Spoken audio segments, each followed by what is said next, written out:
Bonjour à tous, il va être question aujourd'hui de Maestro, film réalisé par Léa Fazer avec Pio Marmaille, Michael Lonsdal, Leila Bekti, putain je les oublie toujours, Déborah François, Nicolas Brolet et Nicolas Bridet, pardon, excusez-moi, et Dominique Raymond.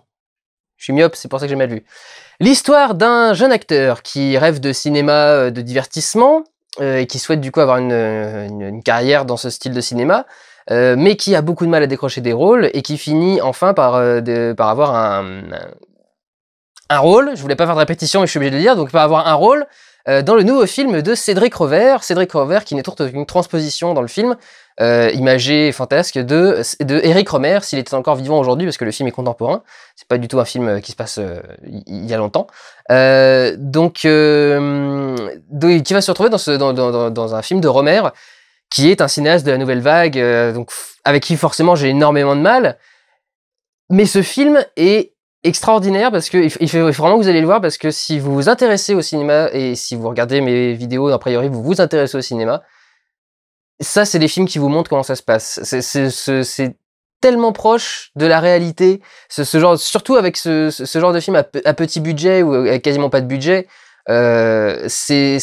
C'est tellement vrai, tout ce qu'il y a à cette image, enfin tout ce qu'il y a à l'image, la costumière qui pète un câble parce que les costumes passent pas bien et elle a pas de budget, donc elle peut rien faire d'autre, elle se met à hurler en disant mais j'en peux plus, et tous ces trucs là, l'ingé son qui est en train d'hurler parce qu'il a pas le temps de faire un son seul pendant un tournage. Si vous ne savez pas ce que c'est un son seul, vous pourrez le découvrir pendant ce film, vous allez voir que c'est très très drôle, et sur un plateau c'est encore plus drôle que dans le film.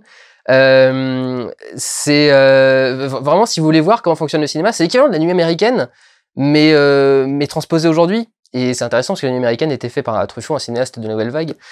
Donc c'est quelque chose d'assez drôle finalement. Tout ça, je pense, est très réfléchi. À la base, le film est un hommage à l'acteur Jocelyn Quivrin qui est mort en 2009. Et qui avait eu l'idée de ce film et qui avait commencé à le coécrire avec la réalisatrice, et qui a été mis en suspens pendant quelques temps parce que évidemment elle savait pas quoi faire, elle savait pas est-ce qu'elle devait le continuer pour lui rendre hommage, ou est-ce qu'elle devait le garder pour elle. Sans doute qu'elle devait être un peu chamboulée aussi, mais c'est vrai que c'est au-delà de l'hommage à Jocelyn Quivrin, c'est vraiment un hommage au cinéma en général, je pense, et surtout à ce qui fait la diversité du cinéma. Et c'est pour ça que je suis très content, et je pense que c'est un de mes films de l'année, peut-être un de mes films coup de cœur, je sais pas encore, j'hésite, j'ai pas encore fait la vignette, je sais pas si je vais mettre coup de cœur ou pas. Mais c'est ce que je défends tout le temps, c'est-à-dire qu'on a ce jeune mec qui arrive sur le tournage d'un film d'auteur, nouvelle vague, genre de truc qui lui plaît pas du tout, s'il regarde à la télé, ça le fait rigoler, etc. Et simplement en essayant de s'y intéresser, en étant dedans, il a pas trop le choix, donc en essayant de s'y intéresser, il finit par comprendre la façon de penser de tous les gens qui sont autour de lui, des acteurs à l'équipe technique. Tout le monde dans ce film connaît Rover et veut absolument lui rendre hommage et considère que c'est un honneur d'être là, et lui il est le seul à trouver ça un peu aberrant et à se dire mais qu'est-ce que c'est que ça, ça ressemble à rien, les gens sont obligés de payer même leur bouffe, enfin, des trucs bizarres, mais ce genre de film fauché qui est intéressant, et il commence du coup à comprendre la poésie, la vision des autres, simplement en parlant avec eux, en essayant de comparer ce que lui voit et ce que les autres voient. Et c'est tout ce que j'essaye de faire en général. Moi j'aime tous les registres de cinéma, et c'est parce qu'il y a des choses intéressantes à prendre partout. Et même dans les styles que je n'aime pas, j'essaye quand même de savoir comment ils le comprennent, enfin comment eux ils le pensent et comment ils le font. C'est pour ça que j'ai beaucoup de mal avec la nouvelle vague, sans jamais pouvoir dire que c'est mauvais de regarder un film de la nouvelle vague. J'aime pas la nouvelle vague, oui c'est sûr, mais c'est pas mauvais. C'est une autre façon de penser le cinéma, c'est une autre façon de faire des films, c'est une autre façon de traiter son sujet. On le voit dans le film, du coup, je vais dire Rohmer au lieu de dire Rover, parce que tout le monde sait que c'est Éric Rohmer. Rohmer arrête pas de leur parler de prononciation, de syllabique, de marquer les temps, de marquer les pauses, et de ne pas jouer. Ne surtout pas jouer. C'est bizarre quand même comme indication à donner à un acteur. Et c'est vrai que dans le cinéma traditionnel, divertissement contemporain, c'est quelque chose qui ne passe plus du tout. Et je pense que vous, comme moi, si on voit des gens en train de jouer avec des personnages complètement désincarnés, qui ont l'air de se faire chier quand ils parlent, On se dit mais qu'est-ce que c'est que ce truc et en fait parce que tout cela est ailleurs, tout cela est dans le travail des mots, le travail de la rythmique, le travail de la gestuelle, que peut-être on n'apprécie pas du tout, mais qui est là et qui fait que on peut pas dire que c'est mauvais et c'est juste différent et c'est une autre proposition de cinéma. Il faut la voir pour ça parce qu'elle est intéressante. Donc c'est un film que j'aime beaucoup parce que non seulement il est vrai sur le cinéma, mais en plus il défend tous les styles de cinéma. C'est-à-dire, vous pouvez aller voir ce film. Même si vous aimez les gros films de divertissement ou si vous aimez les gros films de bagnole ou les Transformers ou j'en sais rien moi, vous pouvez aller le voir parce que vous aurez des deux points de vue. Vous aurez votre point de vue extérieur parce que des fois voilà, c'est voir des gens en train de réciter de la poésie à longueur de journée et ne parler que de grands auteurs et de la Renaissance et savoir si au XVIIe siècle les bergères devaient avoir des soutiens-gorge sous leur costume ou pas, alors qu'on ne voit pas le soutien-gorge sous le costume, etc., etc. Ça peut vous paraître drôle, ça peut vous paraître rigolo, et dans le film on en rit régulièrement. Il y a beaucoup de passages comme ça où il y a juste avant le tournage, il regarde un des films de Rohmer pour essayer de voir ce que c'est, et c'est un film en noir et blanc, un plan fixe avec deux nanas assises devant un lac et qui parlent d'aller se baigner au lac ou d'aller se baigner à la mer. Ils sont en train de regarder ça et ils sont morts de rire. Et effectivement, d'un point de vue extérieur, une scène de film d'auteur, ça ressemble souvent à ça, et c'est souvent assez ridicule.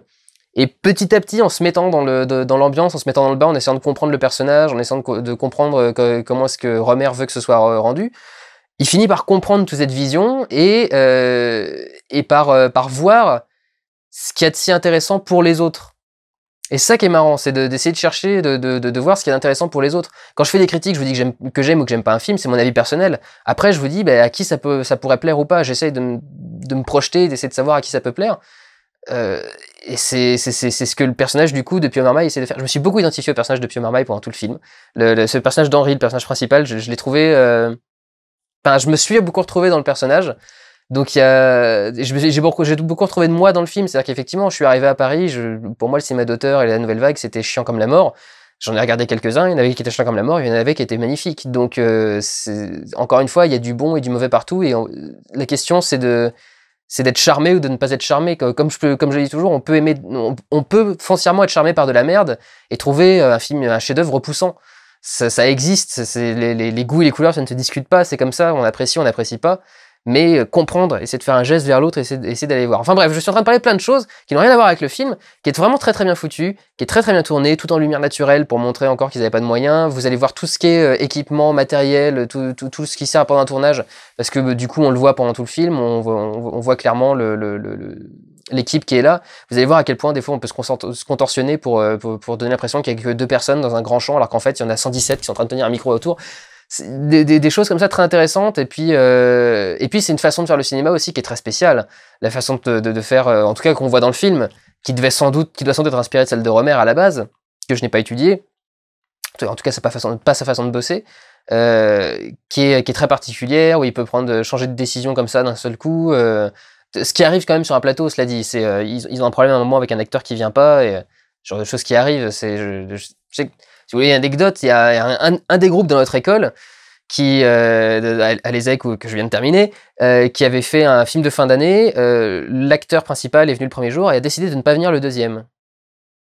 Comment on fait dans ces cas-là? Et du coup, il y a un réalisateur qui a dû trouver toute une astuce de mise en scène pour essayer de tourner le reste des scènes sans lui ou des choses genre là. Enfin, voilà, ce genre de choses, ce genre d'incidents arrive toujours dans les tournages un peu fauchés, et les tournages un peu fauchés sont une majeure partie des tournages qui se font en France.